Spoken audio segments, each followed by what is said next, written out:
go to that beggar and put up this proposal. Now you start.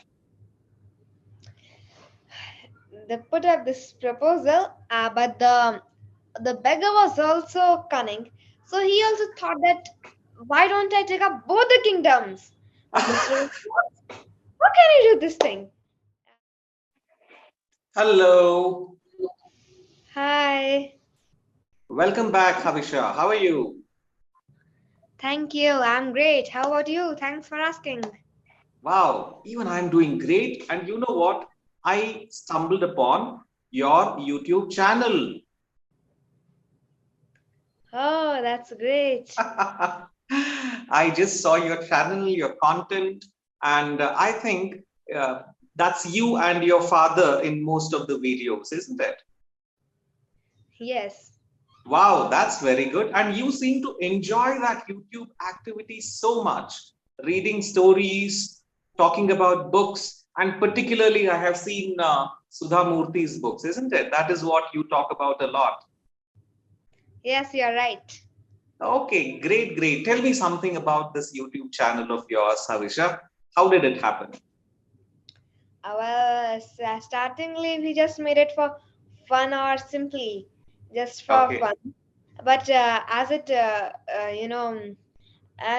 time passed, it was growing. So now it is the common channel we on which we upload videos. very nice and very good content. Reading storybooks and explaining about. In fact, I saw one video of yours in which you have a double acting, a double role. You're sleeping, and in one video, you talk about all the things, the belching, the yawning, and all that stuff you talk about. That was one of the very favorite videos that I saw of yours. That was a very nice one. Who gives ideas? Who comes up with ideas for such videos? My father. Great. Okay. You told just in the beginning, you told startingly we just had it for fun. Now, startingly is not a correct word. Can you come up with something else? Um, uh,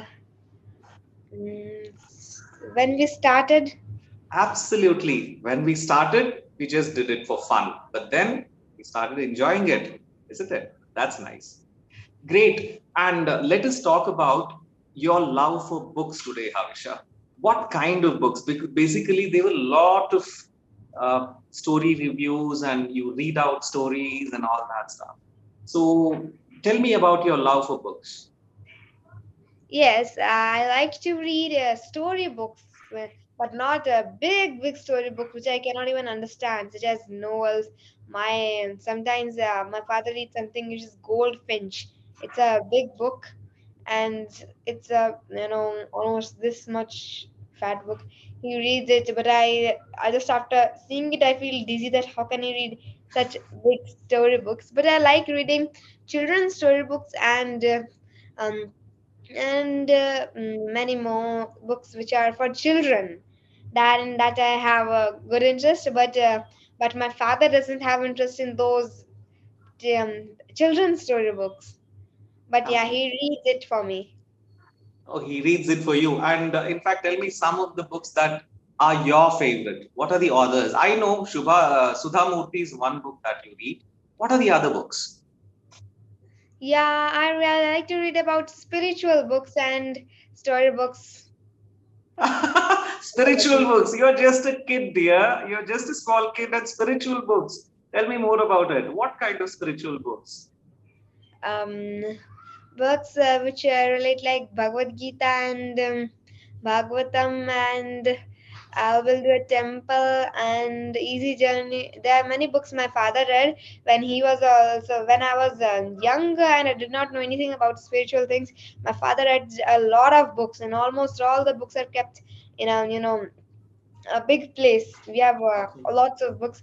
It's kept in a big place. He takes some like until now we have Bhagavad Gita and Yeah. Srimad Bhagavatam, and we also have some more books which my father bought for me. I like to read them, and after that I finish them. We have some more big, or this much or more than this much. I think you cannot see this much. There's a bag filled with, spiritual books, and there are many more Amazon bags with almost this Oh my much. God. I can see almost your hands going out of the screen when you show me the stack of books that you have. That's very impressive number of books. And do you enjoy these? In fact, when you read these spiritual books, in fact, Mahabharata or Panchatantra, all these stories, very nice. They'll have wonderful stories. And I think you like small stories, not the big ones, isn't it? Yes, you got me Yes. right. And what do you enjoy about reading the spiritual and the non-spiritual books? When I mean non-spiritual, the Sudhamurti or the other ones that you read. What do you enjoy about this and that? I enjoy about in normal books, like storybooks of Sudhamurti. I enjoy the stories or the content of the stories or the imagination. Or I like to read about others' lives. So stories they talk about other things which happen here and there. So I like to listen. I'm interested in those type of things in storybooks. Whereas in spiritual books, and spiritual books they talk about Lord Krishna. I suppose I have some books in which they talk about Lord Krishna. So I like to read about him. So that's why I like spiritual books which Wow. educate. And you know what? Most of the spiritual books comes with a moral. Okay, you learn something, a life lesson or something. Uh, Yeah, almost all. Almost all. So tell me some of the morals that you have come across and you want to bring that change in your life. What are the morals, the favorite morals that you have? We should not be angry and we all the time, and Aha. we should wake up early. We should not be angry all the time, and we should be patient. Wow, that's a very nice learning. That's a wonderful learning, Havisha. Do you enjoy? Of course, you enjoy books. I mean, how crazy of me even asking that question to you. You, of course, enjoy reading books. But how many hours do you spend reading in a day? How many hours I spent reading in a day? That I have no fixed time. Otherwise, if you don't have your brother and sister coming to disturb you every now and then, how many hours will you sit and read a book?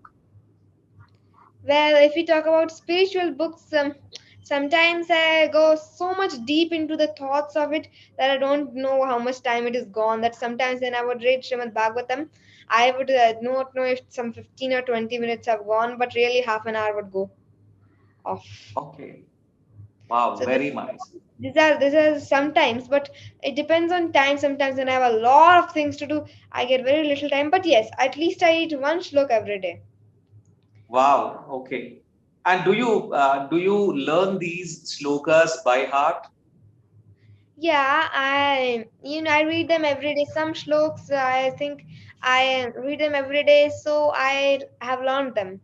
In fact, some songs also, big and small, I've learned.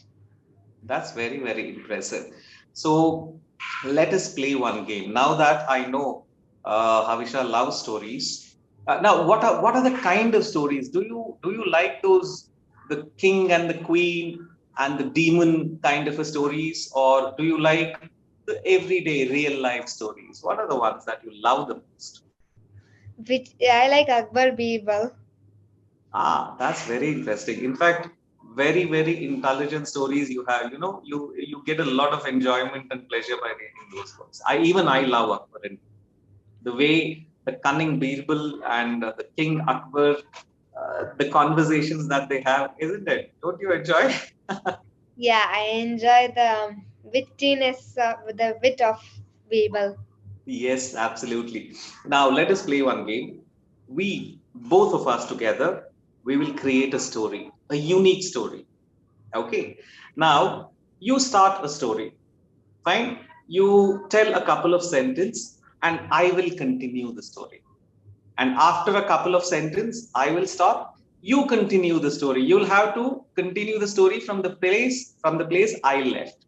So we both will create one single story. Can we do that? Yes. Great. Let us start. You go first. Okay.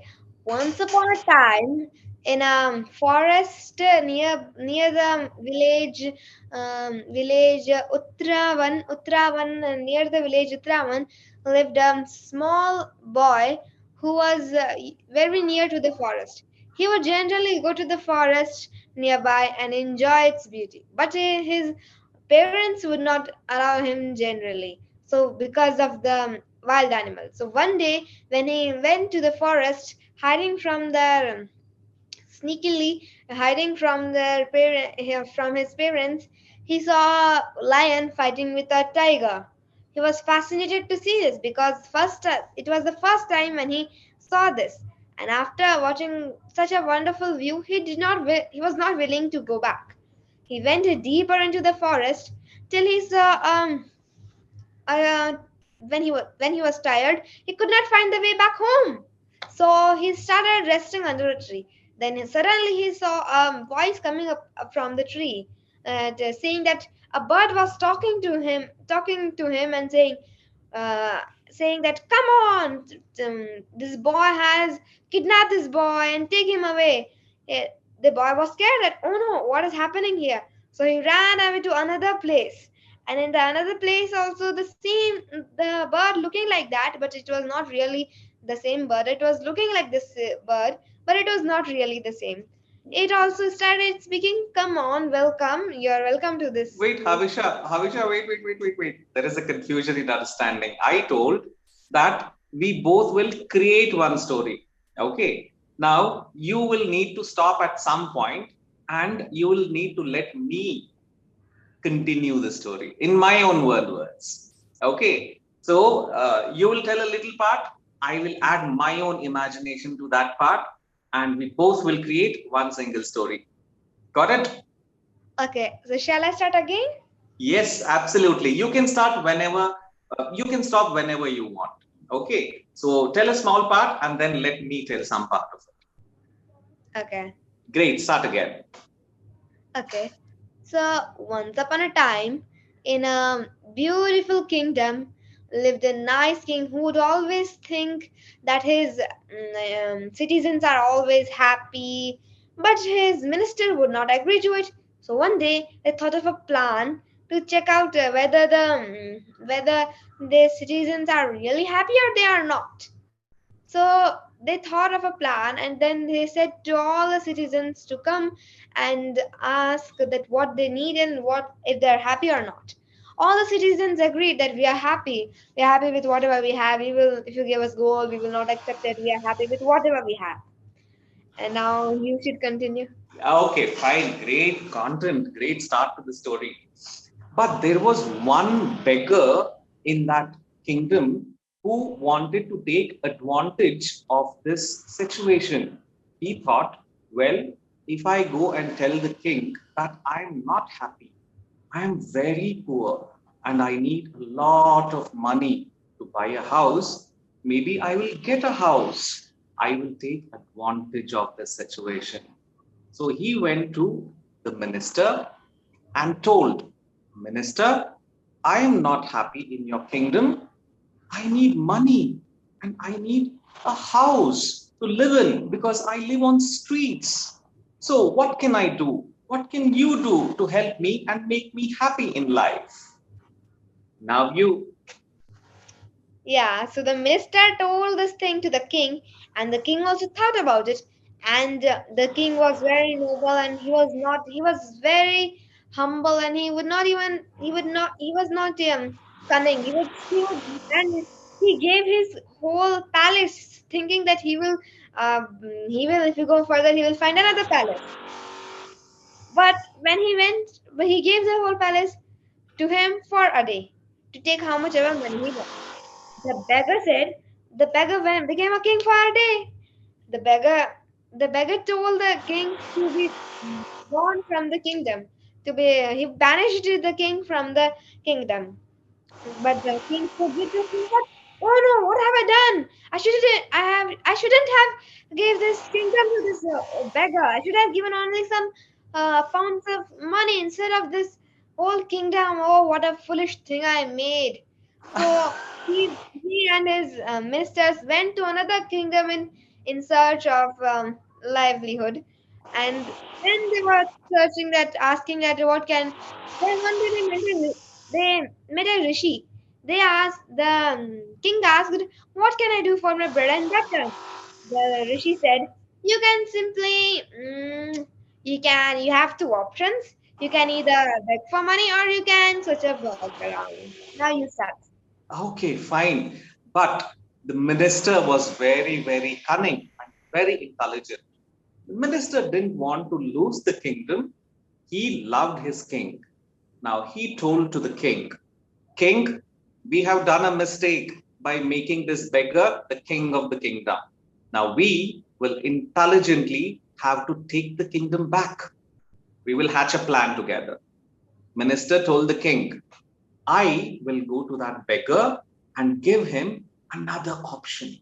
I will tell him that there is another kingdom next to us where there is lot of money. The palace is still bigger, and where he can go and ask that king the same request of giving me a lot of money and a place to live in. Now, this kind of idea worked. King told, this is a nice idea. We will get that beggar out of the kingdom, out of the palace for one day, and then we will take control of our palace. Afterwards, they make this plan, and the minister and the king go to that beggar and put up this proposal. Now you start. They put up this proposal, but the beggar was also cunning. So he also thought that, why don't I take up both the kingdoms? But Mr. How can I do this thing? The beggar was also foolish. How can he make two of his duplicates and stay in both the places? So he told his wife Varanamali to rule one kingdom while he will go to the neighboring kingdom. So this way the minister's plan did not come out.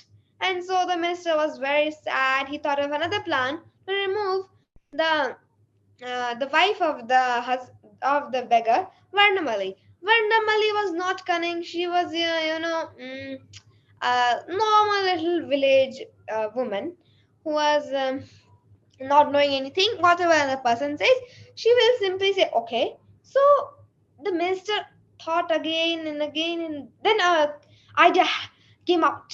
He asked the woman Varnamali that, "Oh queen, you are so nice, so beautiful." He started applying butter to the putting butter queen to the queen to the Varnamali. Varnamali was very happy that, yeah, I'm beautiful, I'm this and that. Then the minister told, "Can I have a request?" Varnamali said, "What request?" Then the minister told, "Could you please, there is a garden near Okay. your in the edge of the kingdom." Wait, So wait, he, wait, Havisha. Havisha, unfortunately, we are out of time. Shall we continue in another session this story? This is a very interesting story that you're creating. Shall we meet again for this? yes, of course. I know you told your friend you're not okay. And tell me what's wrong and why you never said you felt that way. And guess you're trying to stay strong and fake a smile until I look away. But I've known you too long, it hurts to